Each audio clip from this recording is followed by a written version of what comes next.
பெரிய ராஜ குடும்பத்தை சேர்ந்தவங்க, பெரிய பணக்கார குடும்பம். அம்மாவுடைய அம்மா நடிகர், சிறந்த நடிகர். அம்மா பல படங்களை கதாநாயகன் நடிச்சவங்க, பல வசதி படிச்சவங்க, நல்ல செல்வத்தட்டில் சாப்பிடக்கூடிய ஒரு பெரிய குடும்பத்தை சேர்ந்தவங்க. 50 கோடி ரூபாய் சொத்தை சேர்த்துட்டாங்க.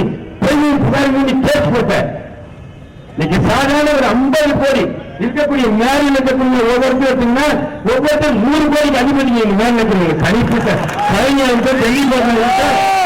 ராமு அமிதாசோ இப்படி இவருடைய சொத்து பத்து கணக்கத்தில் இவங்க 100 கோடிக்கு அதிபதி.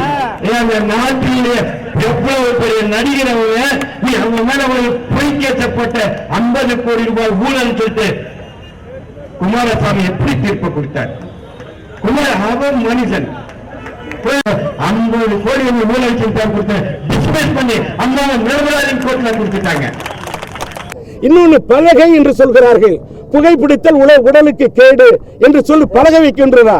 அங்கே வைக்கப்பட்டிருக்கலாம் பலகை, அதையும் மீறி புகைப்பிடிக்கிறது பலகை. எப்படி போய் தடுக்க முடியும்?